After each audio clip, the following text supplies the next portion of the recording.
Kita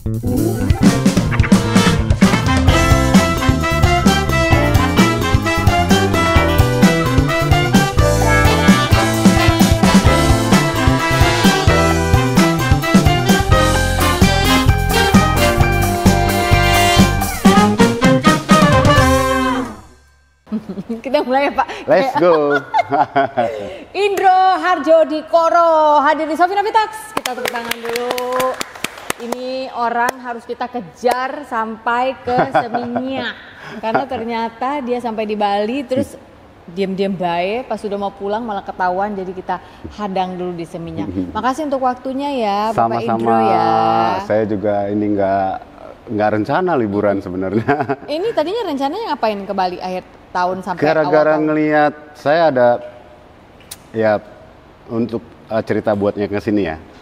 Itu kemarin itu saya ada coaching klinik untuk court bass. Court bass, oke. Di Jogja. Ya. Kemudian besoknya tuh di Surabaya.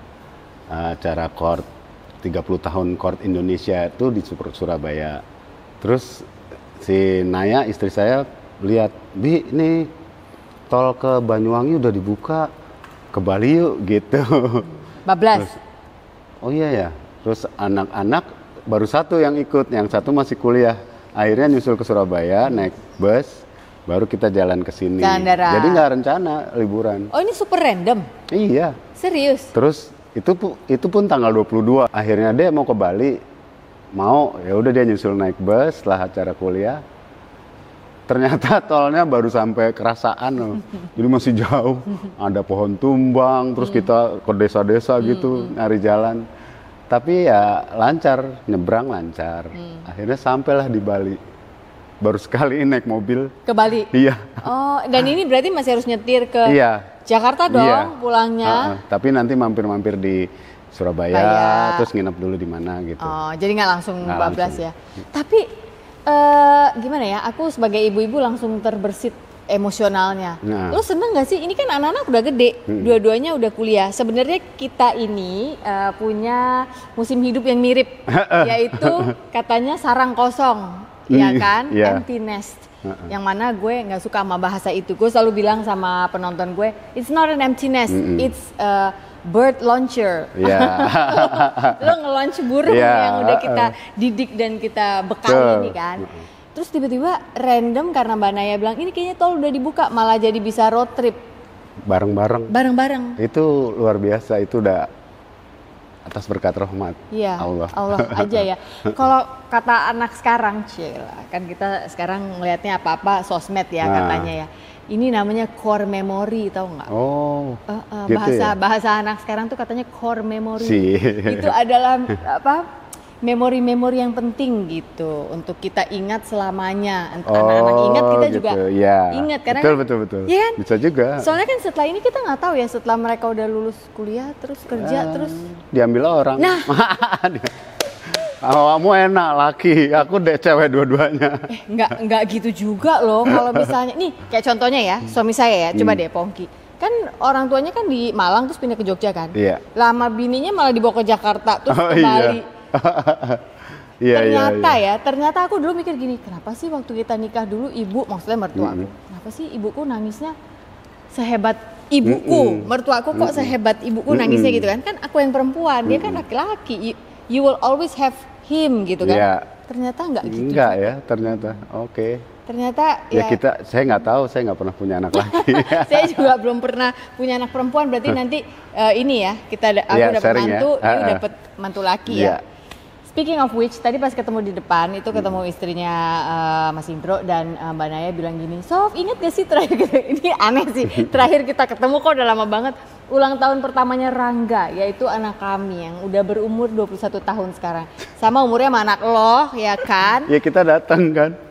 Di KFC Kemang, sebutkan aja nggak apa-apa ya waktu itu, dan gue tuh lupa loh kalau gue pernah ngerayain ulang tahun dia yang pertama. Ulang tahun, 1 tahun. Iya ya. Kayaknya kita ngeblok banget memori itu karena waktu itu kita susah banget ya. Nggak apa-apa. Iya kan? Itu perjalanan gitu. Seru, perjalanan kan? Baru nikah itu ternyata banyaklah kesulitan waktu itu. Cuma yang gue ingat dari Mas Indro adalah waktu itu kita pernah tour bareng sebuah gitar klinik. Iya, sama Baron almarhum ya? Aduh, sedih gue selalu ya Allah, iya. Sama Baron. Lu sama siapa lagi? Gue lupa. Tapi di tour itu gue ketemu suami. Iya. Ya kan, lu saksinya tuh, lu tahu tuh. Dan ketika tour itu diulang lagi, gue udah nikah terus lagi owe-owe hamil, ya kan? Dan sepanjang jalan yang menghibur saya ya Indro ini, karena dia nggak cuma pemain bass tapi dia pelawak kayaknya. Yes. Lu tuh anak keberapa sih sebenarnya, dari berapa? Anak kelima dari 6. 6? Iya, jadi ada 1 adik cewek. Tapi memang di keluargamu itu musik banget pagi? Nggak ada yang musik. Nah ini, karena kalau kita baca Wikipedia nih ya, ini bahasa Wikipedia nih. Tak seperti anak-anak pada usianya aja. Indro Harjo Piko gitu. Sudah tertarik pada dunia musik sejak kelas 3 SD gitu. Oh iya bener. Iya, katanya. Tapi waktu itu di sekolah lo katanya cuma ada apa? Vokal grup. Iya. Jadi belum ada gitar atau bass, main perkusi ya awalnya? Iya, main perkusi. Jadi bukan di sekolah, justru di RT RW. RT RW? Iya. Yang main musik di RT RW siapa? Kakak. Okay. Kakak main gitar, tapi ya gitar Mas Manto itu? Iya, gitar jalanan lah, ngamen-ngamen gonjreng-gonjreng. gitu. Gonjreng-gonjreng. Tapi dia yang ngajarin saya gitar. Nah, waktu itu aku SD udah diajakin vokal grup antar, kalau dulu di RT tuh ada Karang Taruna ya, di kelurahan, nyanyi. Terus festival tuh ternyata menang kita, terus beranjak ke kecamatan, kita menang. Sebagai band? Sebagai vokal grup. Oh, sebagai vokal. Nggak ada jadi bandnya. Nyanyi? Enggak, main perkusi. Oh, sebagai main perkusi. Vokal grupnya tuh menang. Kelurahan menang, kecamatan menang, terus DKI. Ke Jakarta Selatan dulu. Oke. Ini belum provinsi ya. Terus menang. Akhirnya se-DKI. Menang. Itu pelatihnya siapa ya kok jago ada banget? Kakakku tuh punya temen yang latih. Ternyata kakak yang latih itu temen-temennya Mas Doni DSS. Oh. Karena waktu itu aku inget aku minjem konganya Mas Doni. Mas Doni waktu itu udah top. Doni Pras itu udah punya album. Itu top sekali. Tapi penyewaan alat udah? Enggak. Belum? Oh, masih musisi. Belum, musisi. Okay. Kebetulan lengkap kan Mas Doni waktu itu. Aku juga nggak kenal sama Mas Doni. Waktu itu yang minjemin kakakku. Oke. Ternyata ini punya itu loh Doni Pras gitu katanya. Oh ya, aku jaga baik-baik ya. Aku nggak tahu Doni Pras siapa. Maaf ya Mas Doni. Ya aku SD kok.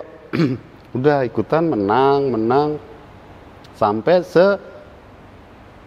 Indonesia. Oke. Nah begitu waktu se-DKI kami juara 2. Oke. Waktu se-DKI juara 2. Kemudian, nah yang juara nanti akan ada se-Indonesia.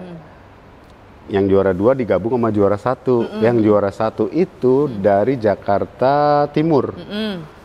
Terus, nanti yang se-Indonesia digabung nih 2 vokal grup nih dari Jakarta Selatan sama Timur. Nah, latihan lah kita di tempatnya yang Jakarta Timur. Kan aku kan masih SD, yang lainnya tuh SMA semua. SD tuh kelas berapa? Kelas 3. Beneran kelas 3? Iya. Itu kecil banget loh. Iya. Oke, terus. Terus latihan di tempat sana, ya udah semua udah SMA. Orang penyanyi-penyanyinya tuh pakai udah pulang sekolah masih pakai baju SMA. Ini OSIS tuh ya. Lu terus, itu Tuturi Handayani merah. Iyalah, tapi aku udah pakai baju biasa. Begitu iya. Ke sana terus aku ngeliatin yang ikut nyanyi yang dari Jakarta Timur, cantik banget.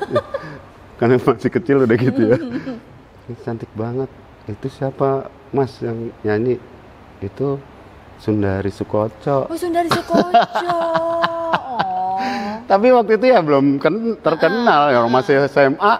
Terus itu Sundari Sukoco, oh iya gitu. Terus nyanyi, akhirnya kita festival itu bareng mereka dapat juara 2. Oke. Se-Indonesia itu. Ketika collab, kalau bahasa sekarang kan ya, collab udah ya. Collab, kolaborasi. Itu dari situ aku punya pengalaman ngelihat mereka ngaransemen. Oh gitu ya, bagi suara gitu, harmoni kan. Terus SATB masuk iya, STA, SATB. Oh gitu. Tapi aku nggak pernah sekolah musik. Cuma tahu gitu, udah didengar. Nah, padahal kan sorry ya, alat musikmu kan waktu itu ritmis. Ya, tapi aku bisa main gitar juga. Oke. Ya genjreng-genjreng juga. Nah ketika SMP, aku mulai bikin vokal grup di SMP. Aku yang bikin aransemen. Oh. Itu, tapi udah main gitar. Oh, kalau bikin aransemen maksudnya emang waktu itu bisa nulis atau? Nulis angka. Oh angka, oke. SATB itunya angka. Tapi oh ini pecahnya di sini, ini nggak bisa, not balok nggak bisa. Tapi chord tahu. Tapi yang ngajarin pecah tuh siapa? Cuma dari pengalaman yang waktu itu? Itu kan harus ngerti paling nggak basic broken chord apa gitu. Tapi aku hajar bleh aja. Oke.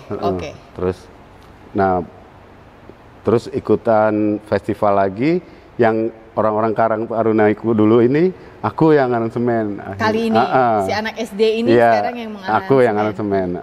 Terus sampai berkembang SMA, aku tetap bikin aransemen buat vokal grup SMA aku waktu itu 46, SMA 46, SMA Negeri 46 di Blok A situ di Jakarta Selatan. Terus sampai kepala sekolahnya tuh bilang, Indro, ini bawa vokal grup kita masuk TV ya. Dulu kan TV-nya cuma satu. TVRI. Dan kalau mau masuk TV tuh bayar kayaknya dulu. Iya benar-benar. Atau kecuali minimal kenal. Iya, kecuali diundang ya. Nah, masa SMA itu udah masanya ada grup Karimata, Krakatau. Itu kan aku SMA 85. Karimata Erwin Gutawa ya? Iya, nah waktu itu ada grup vokal namanya Katara Singer. Iya, Katara Singers. Di situ ada Andre Hanusa kan. Iya. Ya. Aku waktu itu ngaransemen vokal grup lagunya Katara yang ada di album Karimata. Judulnya Sahabat kalau nggak salah. Nah, buat SMA aku masuk ke TVRI ini. Ini latih ya gitu. Aku ngelatih anak-anak SMA. Ternyata keterima masuk TVRI. Aku aransemen lagu itu. Tapi aku nggak datang ke TVRI-nya, tapi pas begitu ke sana mereka terus akhirnya masuk TV. Aku waktu itu udah kenal sama Andre. Hanusa. Gara-gara waktu itu sempat Halmahera. Aku udah ada Halmahera tuh 88 tuh. Halmahera udah ada tapi belum rekaman lah ya? Belum. Oke. Belum. Ya. Nah waktu itu Halmahera tuh. Halmahera itu band pertama profesional ya? Yes. Yang ikut sertai oleh Mas Indro atas ajakan Tohpati. Yes, benar ya? Betul. Okay. Nah begitu udah selesai nih orang Karim, terus aku ketemu Andre kan. Andre, kemarin lu di TVRI ya? Soalnya temanku bilang ada Andre Hanusa gitu waktu itu. Nyari koneksi. Iya. Terus nanya gini, Andre, lu kemarin ke TVRI ya? Iya. Lihat yang vokal grup itu? Iya gitu. Ada yang bawain lagu lu kan? Iya, jelek banget tuh.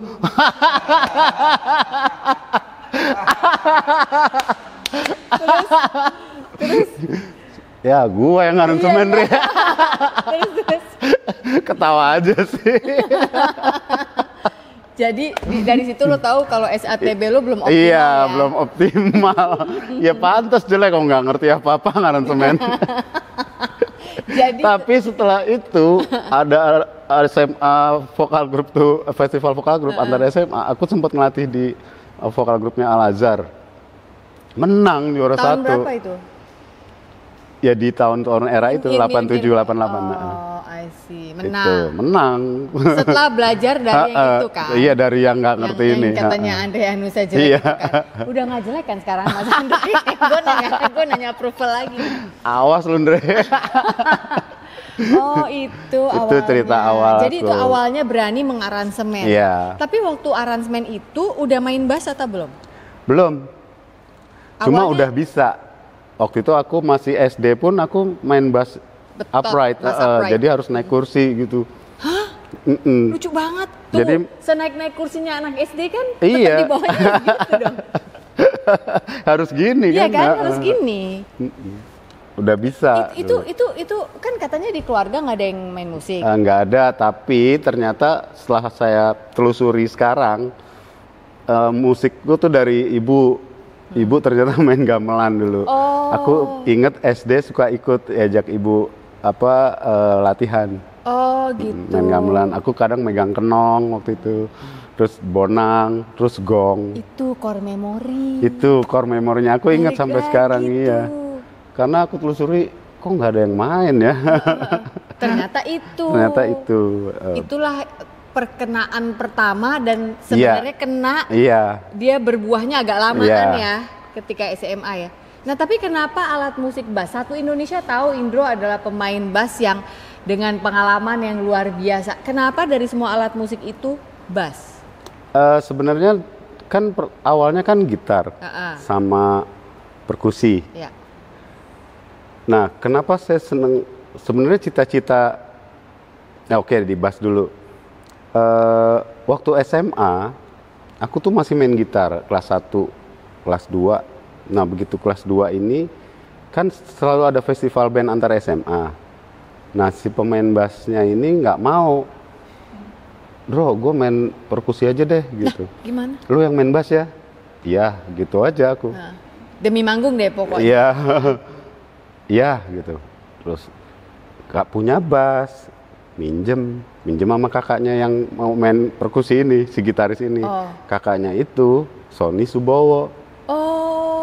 Basisnya Faris RM, terus sekarang jadi sound engineer-nya Slang atau apa. Nah, dia punya bass tuh, bassnya Duran-Duran, Pong, tahu nggak?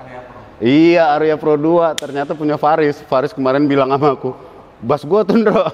Ternyata bassnya Mas Faris. Aku pinjem saat itu. Nah, festival lah ikutan.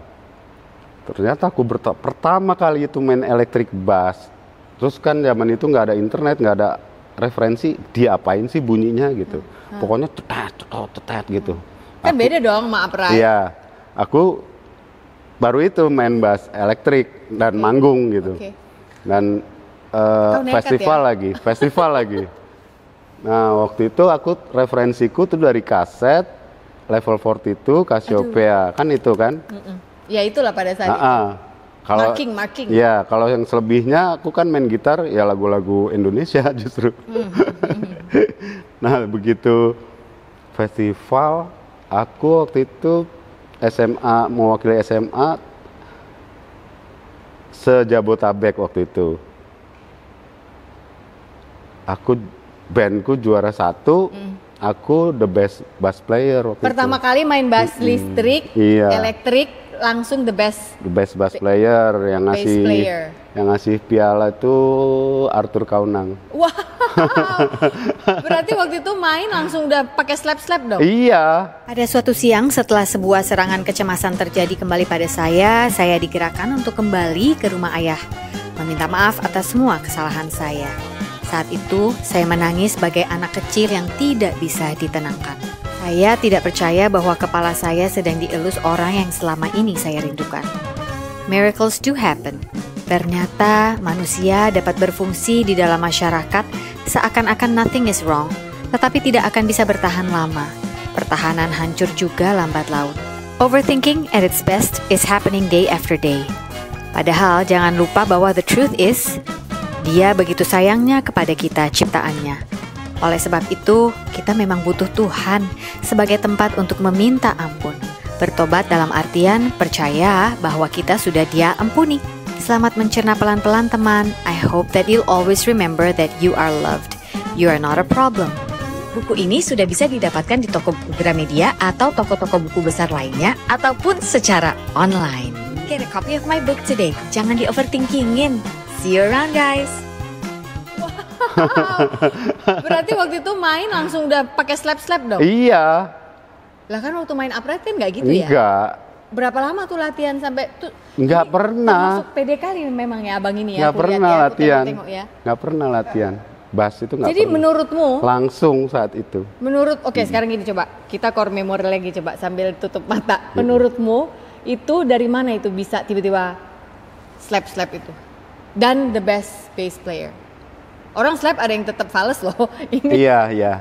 Iya kan? Cuma kalau aku karena dari kecil dan tahu kalau Fales tahu, terus ini kan udah kebiasaan di gitar. Yeah. Nah, tapi dari SMP aku tuh seneng bass.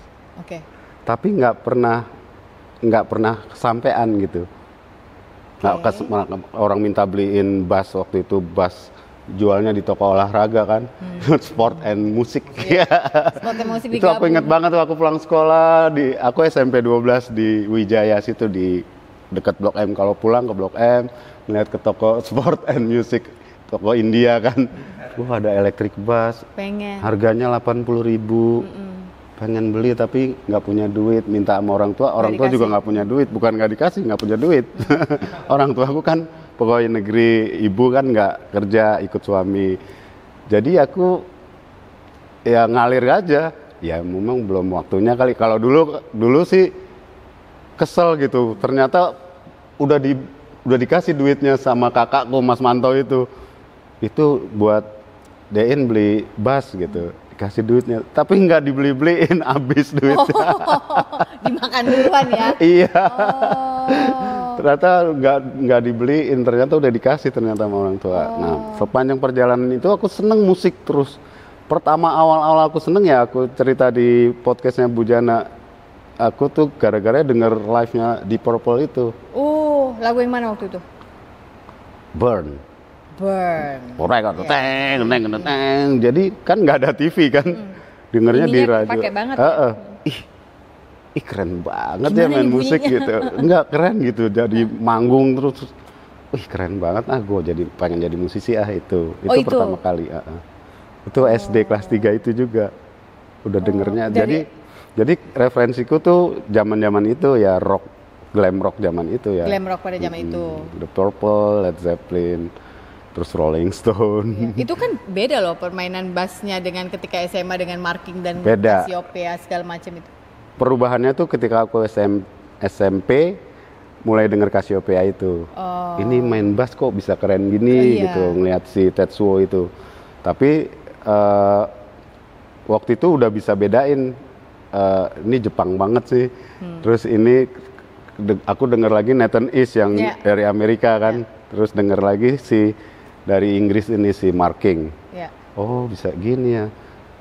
Begitu dipaduin, mereka kan ada tuh live 4x4 foreplay sama Cassiopeia. Ya kalau didengerin sih enakan yang ini. Secara kalau Jepang kan emang karakternya kan kaku, tapi precise. Temponya tuh nggak mungkin meleset gitu. Ya dari segi teknik ini oke, ini dari segi feel ini oke. Ya aku ngambil jalan tengahnya lah. Jadi aku nggak kesini gitu. Tapi ya akhirnya aku perjalanan musikku ya aku bikin musik sendiri aja sampai sekarang. Bikin perjalanan musik dalam arti apa yang Indro lihat dan dengar dan bisa, itulah yang menjadi permainan kita bikin bass lagi ya. Indro. Sampai sekarang. Main bass tuh berarti dari mulai main bass itu mulai dengan ini dong ya. Ekspresi muka mingkem. Nah, iya. Main bass kan harus gini. Kenapa mata merem ya? Kenapa sih harus gitu? Nggak ada yang gini ya. Kenapa sih main bass harus gitu? Kayaknya itu sih bebas. Enak gitu ya? Sebenarnya enggak sih, bebas. Ekspresi itu bebas. Tapi gue nggak kebetulan sih, selalu gitu ya. Ngowoh gitu sih. Kebetulan selalu begitu ya. Ada yang nggak mingkem ngowoh ada. Maksud sih siapa, coba kasih contoh? Itu Ferdinand Wright. Iya bener, iya dia mah bener ya. Sambil kakinya gitu. Iya, itu keren itu sih. Iya. Du sambil nari lagi ya. September. Dia bahu. Iya. Itu keren sekali. Iya. Cuma dia sih yang lain mingkem semua. Kayaknya. Cuma ya, iya. Soalnya kalau udah sampai ngomong harus bisa joget kayaknya Mas Indro. Kayaknya gitu deh. Betul. Tapi kalau bass itu tadi kita balik ke chord ya. Kayaknya yang aku tahu chord ini sampai bikin satu signature series Indro. Yes. Ya kan? Dan kayaknya itu the longest standing contract nggak sih? Kayaknya diperpanjang terus. Sudah berapa lama itu? Iya. Sudah 20 tahun saya bersama chord. Itu pun juga mereka mintanya seumur hidup lah mas, gitu. Ya tergantung kontraknya. Cuma ya itu aku sih memulainya dengan apa ya, kita jalan dan gede bareng-bareng lah gitu. Jadi aku juga nggak nuntut banyak. Ini mau aku dibikinin yang terutama ketika aku dibikinin signature itu,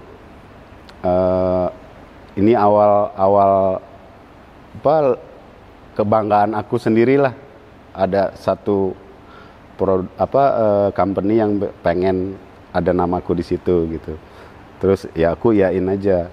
Nah, selain itu aku ngedesainnya, minta kayunya ini, pickupnya ini kan gitu ya. Nah, ada signature aku di sini dan di necknya. Tapi itu berjalan untuk distribut cuma di Indonesia.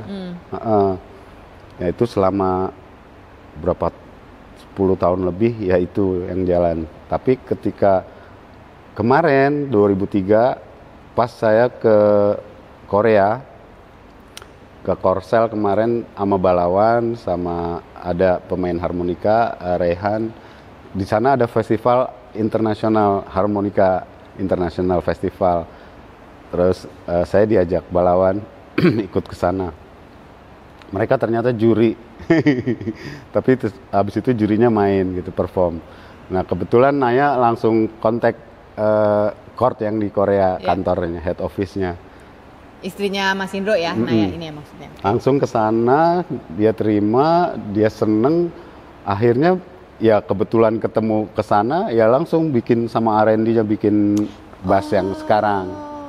Nah, yang Korea nih berarti. Iya, yang Koreanya. Jadi kontrak saya langsung sama Court Korea. Kalau kemarin masih sama MG Musik Jakarta. Nah, sekarang sama yang Koreanya dan itu worldwide. Ternyata yang dulu pun mereka seneng desain aku itu, si Koreanya ini. Cuma dia minta, Indro gimana kalau yang ini nggak ada tanda tangan dan nama kamu. Terus tapi ada tipenya yaitu GB Fusion kan, kalau musikku kan emang fusion ya kan. Kalau dia bilang ya nggak apa-apa gitu. Ternyata kalau orang beli kayak aku gitu ya, misalnya beli bass tapi aku ngefans banget sama Marcus Miller misalnya, tapi aku nggak pengen gitu ada tanda tangannya gitu, aku nggak pengen, kecuali orang yang die hard fans kali ya mau.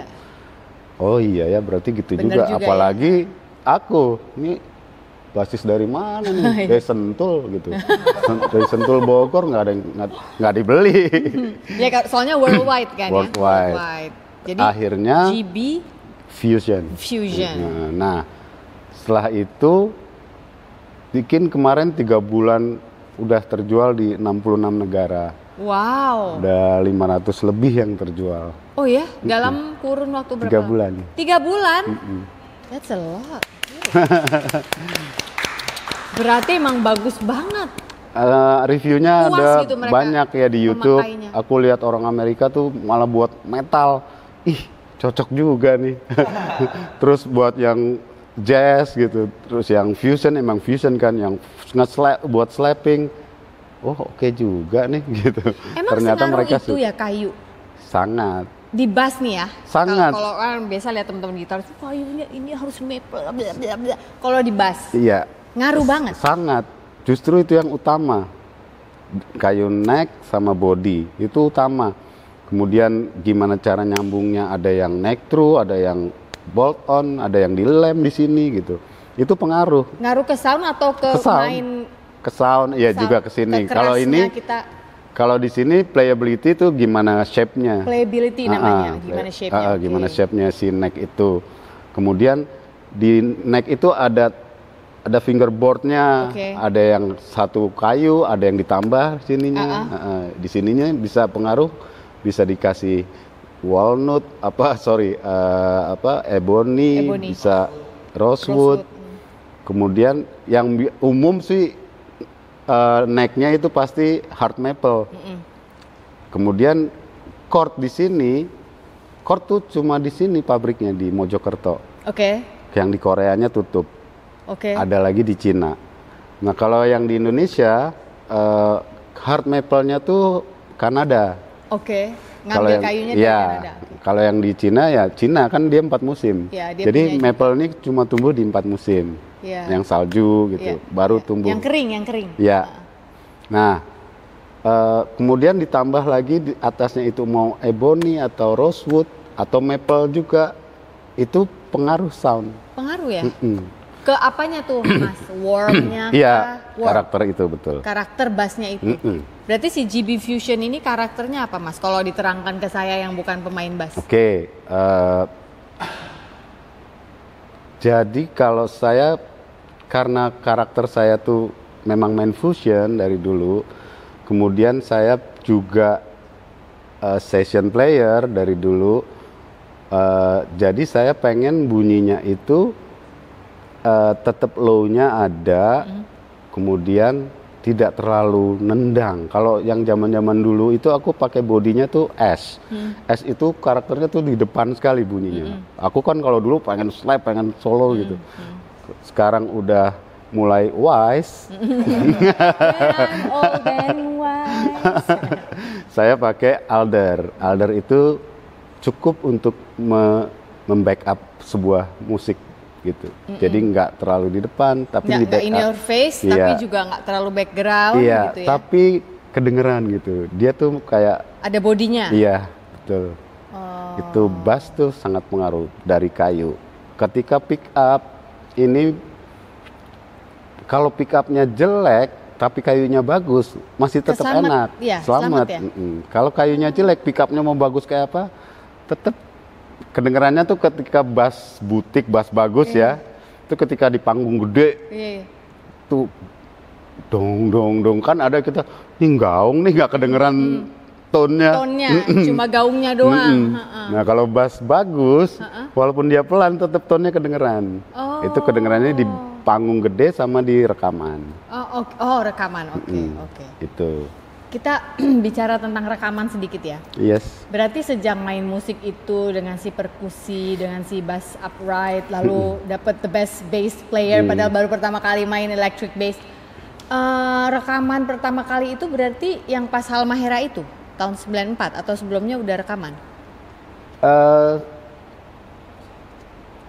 Iya, Halmahera. Halmahera. Tapi bukan Halmahera bandnya. Kita waktu itu nggarap albumnya, solonya siapa? Juni? Siapa ya? Irma Jun. Yang lagu mana ya? Nggak tahu lah, aku lupa.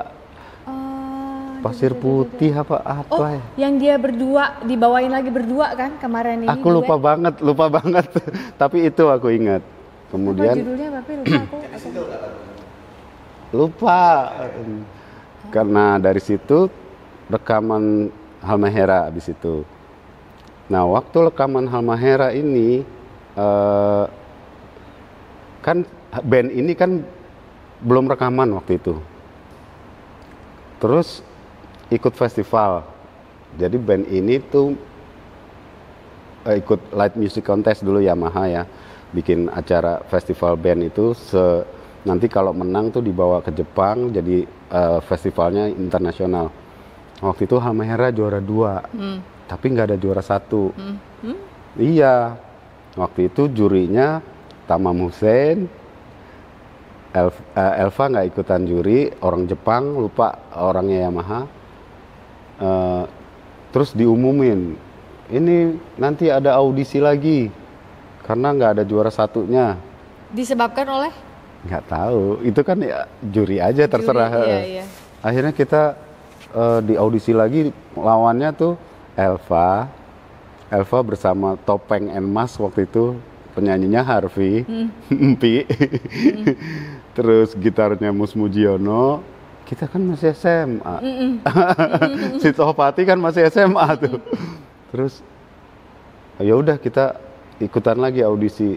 Satu lagi band, kayaknya bandnya Bintang nih, Doni Suhendra, Bintang, drumnya Rudi Subekti, lupa yang nyanyi. Ya kalah lah kita, yang menang Elva, karena memang udah di setting gitu. Iya, ini udah kebaca kok tadi pas ngomong. Oh gitu. Nah dari menang itu akhirnya band ini ternyata ikutan di satu acara TVRI yang mingguan tuh acara Gitar Remaja. Gitar Remaja. Tantowi Yahya. Waktu itu sebelumnya bandnya Erwin Gutawa, Karimata. Yang adalah bandnya si Gitar Remaja. Yes. Sebuah acara kuis tebak-tebak lagu zaman dulu. Kayak berpacu dalam melodi itu kan. Tapi kan itu jalan bersamaan itu. Zaman, ini yang buat versi mudaan. Muda, betul. Iya. Nah, Mas Tantowi Yahya. waktu itu Karimata merasa udah nggak remaja. Akhirnya Halmahera yang minta tuh Karimata untuk. Gitu, karena di Halmahera ini ada Gengki. Oh, Gengki Gutawa. Adanya Erwin. Dan kita sering kalau latihan anak-anak orang-orang Karimata tahu gitu ada band itu gitu. Udah deh si bandnya Gengki aja gitu ya. Ih, so sweet ya abangnya ya. Kasih kesempatan buat adeknya itu ya. Itu. Jadi Halmahera lah yang itu. Waktu itu saya, Tohpati, terus Ari Darmawan, kemudian Gengki, terus ini kayaknya. Nah, dari band ini kita ngiringin penyanyi-penyanyi tuh, ngiringin Utali Kumahua, Andrea Nusa. Ruth Sanaya udah dong Ruth Sanaya. saat itu. Tapi Ruth Sanaya lain band, saya nggak sama Halmahera. Oke. Saya sama Tohpati aja yang ikut Erwin Gutawa. Nah, setelah itu baru rekaman. Ini kayaknya kita harus industri nih, kalau band instrumen kayaknya nggak laku nih gitu. Selama ini selalu nggak ada penyanyi ya? Nggak ada. Ya. Akhirnya audisi penyanyi nih. Oke. Audisi penyanyi. Feber mana lu? Belum? Belum. Siapa waktu itu? Reza mana? Artemisia. Oh, Reza Artemisia udah audisi waktu itu? Bella Safira. Oh, astaga. Edo Kondologit. I see, oke. Glenn Fredly. Ya. Nah, waktu itu kita bikin acara tuh di Bass Production kalau nggak salah. Ingat dong, kan aku bawa adikku ke sana. Iya. Nah, Pak Kubono ya? Pak Kubono. Pas Edo, kayaknya oke nih Edo. Kita udah approach Edo. Aku dibikinin album sama Mas Erwin gitu. Oh iya. Pas persis ya. Ya udah ya. Bung Edo ya. Terus akhirnya Glenn nih, ada giliran Glenn. Terus kita udah kasih pilih lagunya yang mana nih, ada lagunya Michael Bolton, Love is so Wonderful. Love is so wonderful. Kalau nggak salah itu Glenn milihnya deh. Glenn datang masih pakai SMA. Oke. Aku udah lulus tuh. Masih Indro gitu dong? Enggak. Dia kan baru di Jakarta dan belum ada album kan? Belum. Terus pas datang kita, yuk jalan nih, udah bandnya jalan. Nggak nyanyi-nyanyi si Glenn. Terus udah selesai, drag. Nggak masuk-masuk. Sampai lagunya selesai, kita mainin sampai selesai lagi. Terus aku taruh, Glenn gimana, bandnya bagus nggak? Aku gitu. Terus tetap dia grogi. Oh, dia grogi ternyata. Tetap nggak ketawa, dia takut. Lapar. Selain itu lapar. Oh. Dia cerita tuh di podcastnya sama si Dinut kalau nggak salah tentang ini. Oh. Gila, gue begitu masuk, gue lihat, lah ini yang sering di TV gue lihat, Mas Bontot, Mas Indro, nggak bisa nyanyi, jadi diem Glenn, sampai habis lagunya. Oh, kasihan. Iya, kasihan. Terus aku malah gitu loh, gimana Glenn bandnya? Iya, gitu. dengan cara bercanda lu ya. Iya. Akhirnya Glenn nggak jadi nyanyi lah saat itu. Tapi kita tahu dia bagus karena pernah main di mana ternyata dia udah di approach sama Funk Section. Oh, Funk Section waktu itu yang bikin siapa ya berarti? Bukan? Funk Section itu band dulu, bandnya Chris Kaihatu, Mus Mujiono. Oh, jadi bukan Yance Manusama, bukan. Yang murni membuat ya? Dulu penyanyinya Chris Kaihatu. Iya. Jadi Funk Section tuh mau bikin lagi, nerusin, ganti penyanyi Glenn. Itu tuh sama Inang Nur Said, terus Yance Manusama, Mus Mujiono, Eka Bakti, sama Irfan Jasmala. Itu Funk Section yang versi yang Glenn. Akhirnya nggak jadi Glenn. Tahu-tahu ada dari Asia Bagus apa tuh? Si Faber. Faber, Asia Bagus. Iya. Faber. Faber aja deh, oke deh gitu. Akhirnya Faber di album. Kita bikinlah album pertama. Tahun 95 tuh ya? 95. Ya. Iya, rilis. Album pertama Ku Yakini. Ku Yakini. Bawalah hatiku itu ya. Ke dalam cintamu itu ya. Na na na na. Kita berdua. Gue inget banget tuh bagian itu. Gila, kayaknya kalau denger lagu itu kayak keren banget. Cuma itu ya, itu era itu lagi gila-gilanya grunge. Oke. Nirvana dan apa, jadi nggak terlalu boom gitu. Iya. Akhirnya tapi lumayan lah, penjualannya lumayan. Terus waktu itu kita kerjasamanya sama labelnya Cipi. Oke. Cipi Tanto Production. Yahya. Mas Tanto waktu itu. Nah kemudian album berikut bikin lagi 96. 96 itu udah apa ya judulnya? Seni dan Alamku. Alam dan Seniku. Alam dan Seniku. Itu yang nyanyi ganti Iwan Zen. Lagunya yang Iwan Zen yang Aku tergoda melihat senyumanmu membuat di dada aku terpana.